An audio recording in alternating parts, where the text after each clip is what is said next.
haven't found a way to prevent it, and I don't think I ever will. But if I find it, I'll let you know. Probably one of the worst things I've ever done. Maybe this is a more question about my character.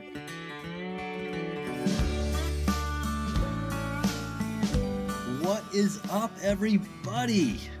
And welcome back to the School and Struggle podcast.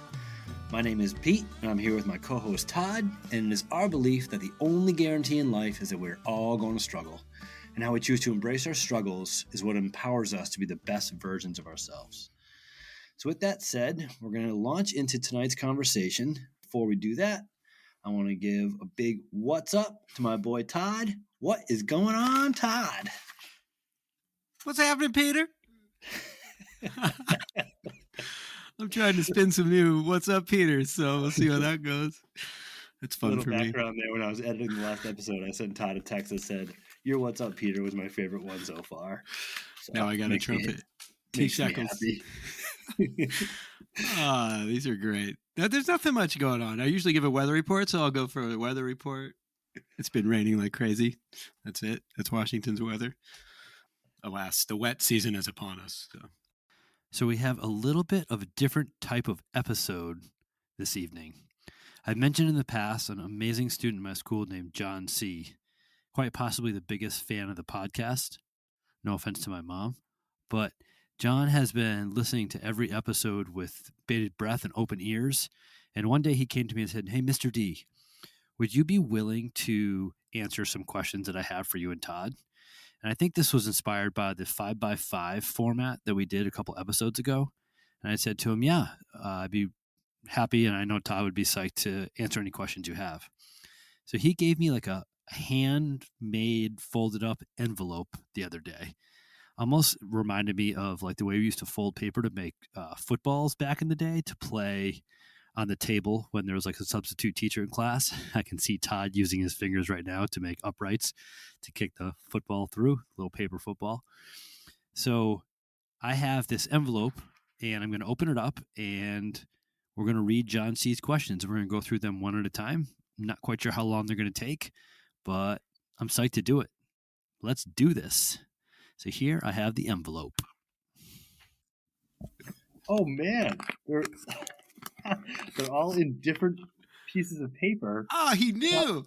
Cut up inside. I told you. It's like a true mailbag here. Oh, all right, I'm going to open the first one. All right. See what it says. Let's go, John C. Oh, he's got way better handwriting than I have. All right. Oh, man. Oh, lay it on me. All right, here we go. What are the best and worst characteristics about yourselves? How do you cope, prevent, or respond, or how do you deal with the worst ones? John C. Deep. Home runs right out of the gate. Man. I wonder if my worst characteristics that I see in myself would be in line with the closest people in my life and what they would say, or if they would pick different ones. I'll have to pose this question to my wife and my family when I see them. Hopefully they'll give me some honest feedback. You want to take this one out of the gate, or do you want me to take a shot at it? You go ahead.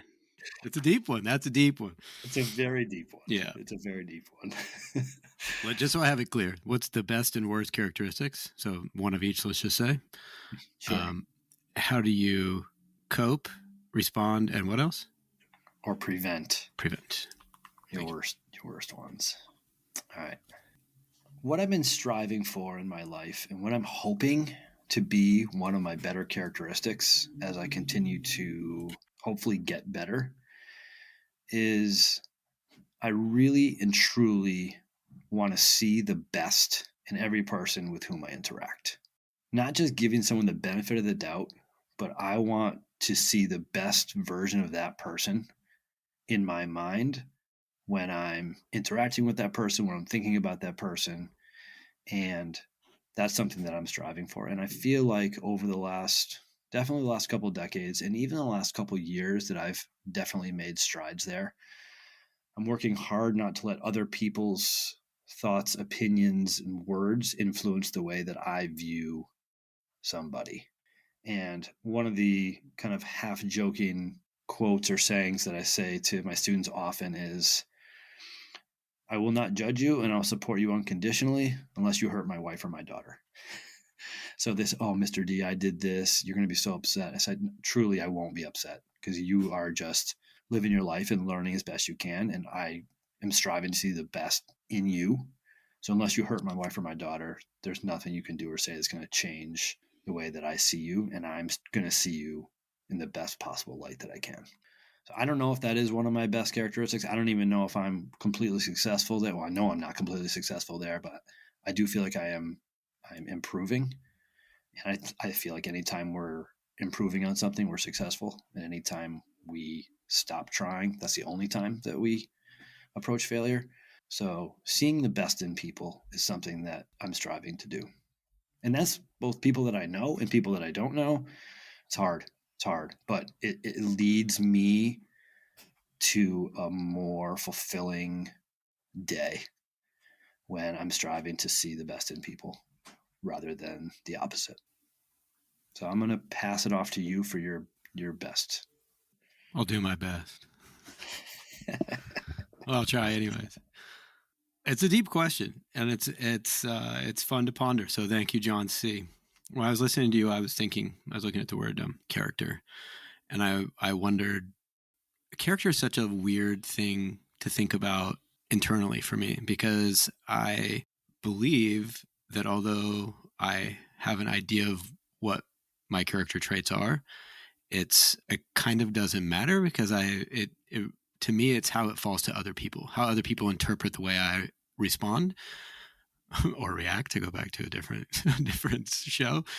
Perception is reality. Yeah, right. It defines the character in part. I guess it's a mixture of both, but like the character that I hope I can be is the one that I strive to show outwardly, but I don't know how that's perceived by everyone else, right? So that was interesting that you said, I'll check with my wife and the people around me, see if they'll give me honest feedback, because oftentimes what we think about ourselves may not be reflected back, or not in the way that we hope. So for me, I absolutely love to help people feel like they can shine at any point where we intersect. So almost anything I can do to uplift, support, highlight, empower, like all those things come to my mind, sometimes to a fault. And just like you, like I often get it wrong, or I go in a direction that maybe not be useful to other people, but I always have that intention in my mind. Yeah, I think that's the one for me. I can think of so many that I suck at, so many aspects of life, so many aspects of my character, so many things that I need to improve on. So what is the worst characteristic about yourself? It's kind of a hard question for me to answer, because it's definitely more than 2.5 minutes worth of stuff to share. But I'd say right now, I feel like my worst characteristic is my inattention, or my inability to give full attention to the thing that I want to give attention in that moment. And it's oftentimes communication with the people in my life. And when I say the people in my life, yes, the people that live in my household and the people that I text with and call with and email, but also just like people that I might pass in public. And I often find my mind elsewhere as I'm having a conversation with somebody, or that I'm not listening. This happens all the time in my marriage. My wife will say, "Hey, do I have your attention?" I'll say, "Yep." And then she'll be like, "The beans in the fridge, we can't eat those because those are for a recipe in 2 days." I'll be like, "Yep, I won't eat the beans." And then something will just shut off and I will eat the beans the next day. And she'll be like, "Those beans that we needed for tonight, where are those beans?" I'd be like, "Yep, I ate." And this is like a fairly common thing. The food thing is just hard for me. Like, if the food's in the refrigerator, I eat it. I'm working really hard. My wife's very organized about using certain ingredients for certain things. She has meals planned out days in advance.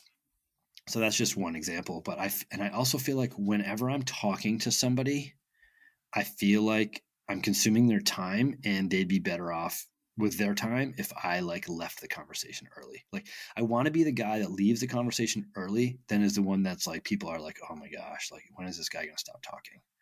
And one identifiable trait of someone who might not be interested in a conversation is if their feet are pointed in any direction other than the person they're speaking to, because it's like they're trying to move away from the conversation. And I find often that when I'm talking to people, my feet are pointed away. Like I'm ready for the conversation to end because I don't want to ever be the guy that holds someone in the grocery store because I'm talking to them for too long, or a student's like, oh man, I've had enough of what this guy has to say. So I'm like rushing to end conversations and thinking about how that impacts how that person might think of me rather than just being fully intentional and giving that person everything they deserve. And as a teacher with a class of 20, if one kid's talking to me, I know another kid's waiting for me. That's really, really difficult for me to navigate. And when my brother was a musician, he still is, but when he was a traveling musician at the end of the shows, people would come up to him and want to talk to him and ask him for autographs and stuff. And I had so much anxiety watching him trying to navigate talking to one person while 60 other people are waiting to talk to him. And they were all patient and just waiting. But I was like, oh my gosh, like that'd be really, really difficult for me. So just not being intentional with my interactions with people is something that I think is a really, really negative characteristic about myself that I need to figure out. And I actually think that's one of the many reasons why I'm really loving this podcast, because my day is structured that I finish everything I need to do before I come down here and speak with you. And I turn off everything. Like even the heater to my house is right near where I record, and I turn that off. So there's no noise, and I'm just locked in on this conversation that we're having. But oftentimes my mind will start to spin as you're talking, thinking about whatever it is that we're talking about. I lack intention and I lack attention way more frequently than I would like to admit, but that I'd like to apply in my life. I need to be better.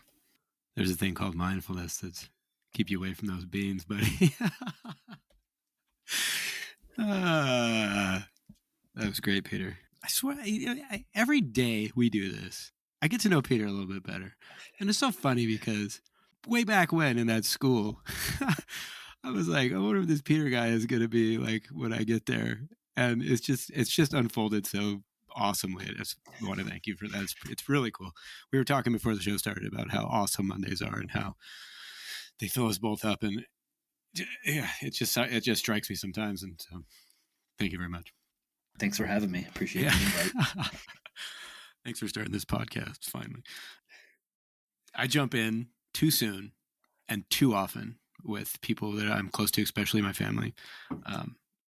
And it's a couplet. So, and it's because I have I don't call it a short fuse. Like I used to have a really short fuse anger-wise, but I'm just impatient overall. And so like that's like my biggest character flaw. Those two feed each other.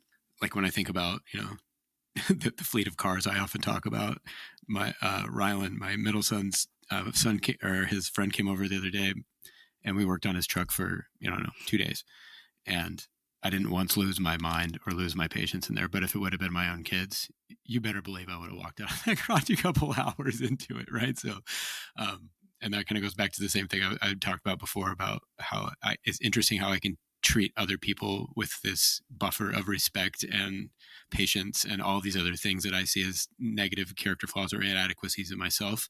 But I have a very hard time affording that to the people who are closest to me. And so I think all of that wrapped up, I think that's the biggest flaw is that last sentence. And what I do to cope and prevent and respond to it is, I cope with it by putting myself in those situations as often as I am comfortable, which is not very often. But again, mindfulness has been a huge thing for me to hold a space and then contemplate what I'm going to do before things happen or before I get into that situation, or even midpoint. I can stop the situation and say, how can I respond in a different way to make this different? I haven't found a way to prevent it, and I don't think I ever will. I'm not sure, but if I find it, I'll let you know. And the response, I guess it's kind of the same as the coping. It's just, I think just the older I get, the more I realize that I can explore and just play with those things. It's funny because one of the topics you had asked me before we came to bring a topic for our second session, if we were going to, and it is going back to make things different. So if you're like, forgiveness or things like that, right? Like, what are you prepared to do about the inequities and the flaws that you see within yourself to make them better holistically on a scale that starts when you realized it, as opposed to instead of just perpetually pushing forward with ignorance about what has come before.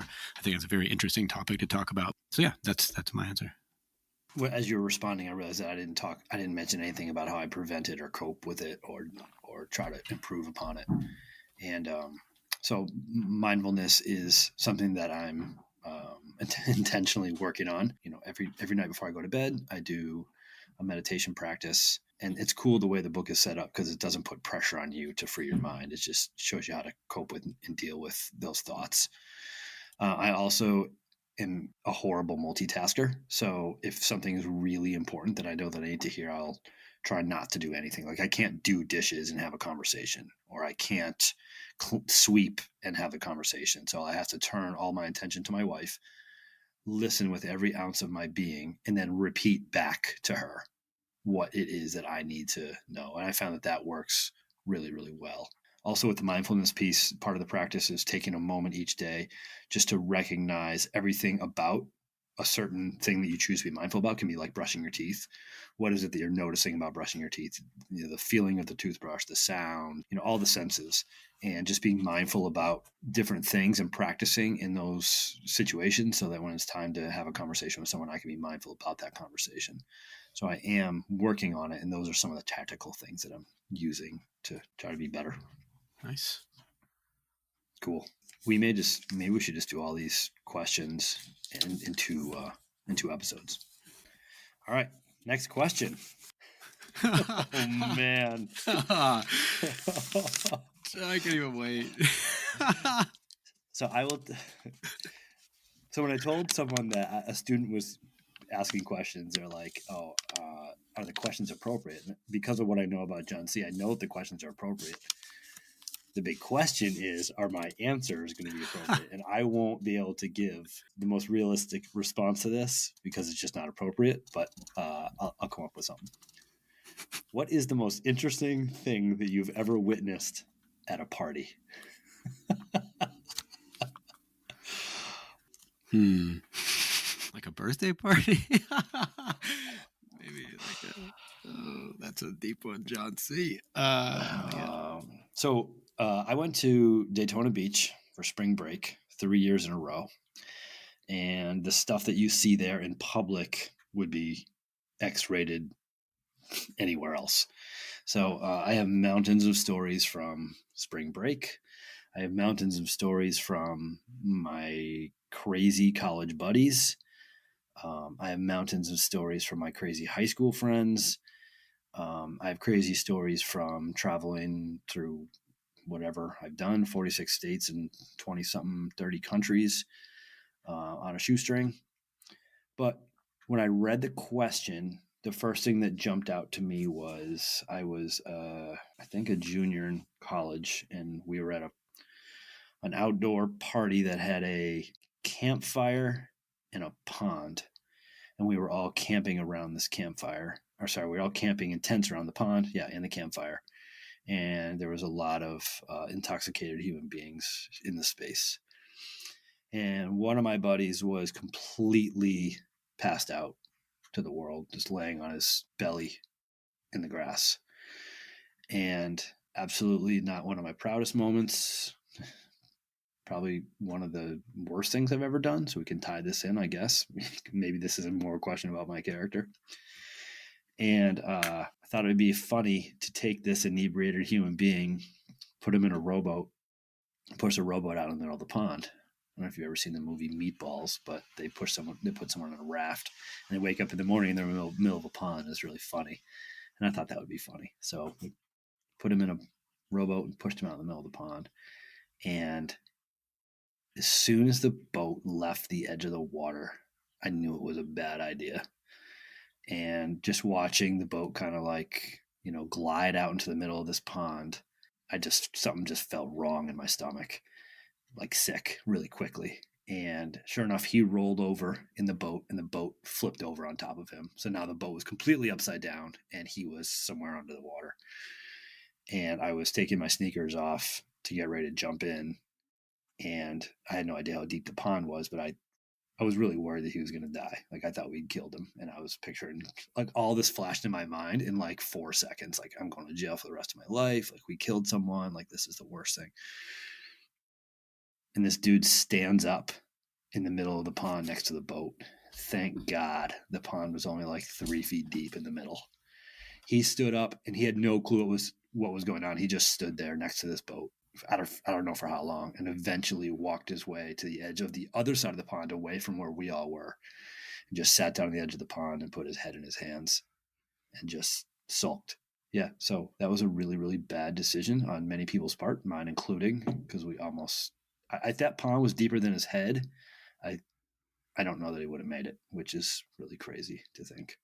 So something that was a practical joke didn't go so well. He ended up being fine. We ended up being fine. I never really laughed about it because I was so scared. And I didn't sleep a wink that whole night because I couldn't believe that decision that I'd made.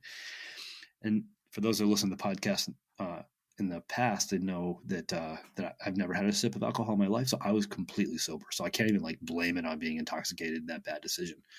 I totally just own that and try to be better. So that was a pretty interesting thing to witness. But not only did I witness it, I was a part of it, and I'm not proud. It's a good one. Yeah. Good. I'm glad it turned out well. I get discomfort in my stomach even just talking about it now. Yeah. Like I got crazy butterflies in my belly right now. Yeah. I didn't go to college, but I've had my fair share of attendance at parties.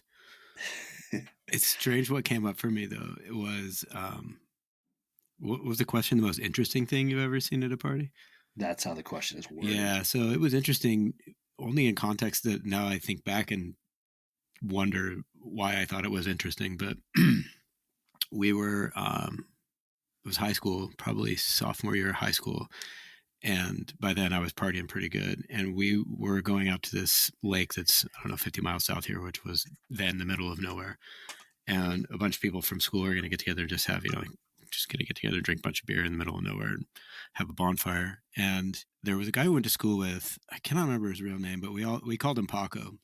And Paco was, I believe, I don't know, he was Spanish descent of some sort.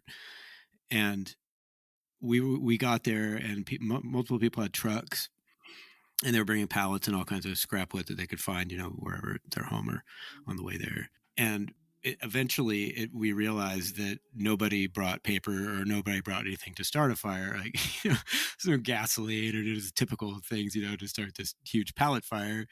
And I remember Paco was sitting on the back of this truck and somebody said, "Well, hey, Paco, you're an Indian. Why don't you come over here and start this fire?" And the look on his face, and this is your sophomore year, right? Was, not only just like F you, but it was like of genuine like disgust for the people who were saying that to him. And I remember thinking to myself, I wonder why he's so pissed off about that. And now when I think about like all this diversity and inclusion and things that we do, especially in the context of my work, it's no wonder. Like, it's just so strange that we were just like, throwing each other a beer and Paco will start the fire. But I don't know. It's very interesting. But that was an interesting thing that happened to him at a party. Yeah. Not interesting in the same way that I thought it would be, but nonetheless. Yeah. Huh. I wonder what Paco thinks about that story these days. I should find him and ask him. Yeah. You think he still remembers it? That'd be interesting. I would think so. Yeah. Yeah. If I remembered, he probably would. Next question. What is a time where you hurt someone the most? What were you thinking at the time? What are you going to do to prevent from that thing happening again? Well, I can tell you one thing. I'll never put a passed out person in a rowboat and push them out in the middle of the pond. So I learned that lesson there. Time when I hurt someone the most. Yeah, that's a tough one. I have one. Get it? So in my middle school and high school years, I was not easy, and I was not an easy son to my mom and my dad. I lived with the victim mentality, and if anything negative happened in my life, it was someone else's fault, and often I put my blame on my mother. And all my mother wanted to do was to dedicate her life to being the best mother she could possibly be for myself and my 2 brothers. And I thought it was a natural state at the time, and maybe it is, but I just didn't really want to spend any time with my parents when I was in high school. And I had a friend who we spent a lot of time at his house. And the 8 of us, we were really like 8 good friends, and we spend hours and hours at this kid's house. And I became really close with his mom, and I'd spend nights there and weekends there and vacations there. And I just spent a lot of time at this kid's house. His family was just super awesome, super kind to me, super supportive. They always had amazing food in their house. It was a really, really warm, welcoming place for me. Not that my house wasn't. My mom was the best and super loving and everything. But at that age, I wanted to be with my parents. And my lacrosse games would end, and my mom never missed a game. At the end of the lacrosse game one day, I ignored my mom at the end of the game and went over and hugged my friend's mom before acknowledging my own mother. And later that night, she came into my room and we just started to have a conversation. It wasn't a conversation. She spoke to me and I just sat there quietly. And she burst into tears and said how hard it was for her to see me not acknowledge her and go over and hug my friend's mom before even acknowledging her. And I had no idea at the time how much I was hurting my mom. Oh my gosh, now that I'm a parent, I can get a little bit of a flavor of it. But I really, really hurt my mother then. And I haven't forgotten about that. And there's been times where I've definitely fallen off a wagon of kindness toward my mom. And the truth is I have a lot of patience for a lot of people. And over the years, my patience for my mother has not been to that standard. And the real irony there is like, she's the one that went through the pain to give birth to me. And she's the one who raised me all the years and dealt with all my crap and sees me as the best version of myself, no matter what I do or say. And like, of all the people on the entire earth that should get my full unconditional support and never be shorthanded with or never be unsupportive of, it should be my mother. And that's just something that I dealt with in my younger years and continue to strive to be better with. So to answer the question, to acknowledge my mother and let her know how much I love her and how much I appreciate her. And I know she listens to these podcasts, so her listening to this would be a way that I could do that. And just having positive interactions with her at every chance I get to kind of just be a more mature son and to be a more supportive and loving son and not to take anything for granted. Because I'm at the age now where I know my mother's not going to be here forever. And I'm just trying to be grateful for and cherish the moments that I have when I interact with her. I'm passing on this one for now. I got to think about this. Yep. That's legal. You're allowed to pass. These are some deep questions from John C. Jeez. Man. Good stuff, John. I like how it's in real time, too. Like we didn't. Yeah, it is in real time. It is in real time. So here's what we're going to do. We're going to... Hold me accountable to come back to this one, because I will. Okay. All right. We're going to do a second episode with the rest of his questions because they deserve more time than just 2.5 minutes. They're amazing questions, and I think that they make us think. So, indeed. Yeah. So let's do the second bunch of questions in our next episode. Okay. So stay tuned, everyone, for the rest of John C's questions. John C. Thanks, John C. Yeah. And I hope this is inspiration or at least motivation for other listeners out there to reach out to us with questions that they have, because this is really, really powerful stuff. This is hitting me on a deeper level than I expected, and I'm incredibly grateful for that. For sure. Yeah. Awesome. So, man, yeah, I feel like I sound so serious right now because I am. Yeah, that's good. Good stuff. Well, with that said, we so very much appreciate your ears. We thank you for your time, and we're incredibly grateful for your attention. And we are out. See ya.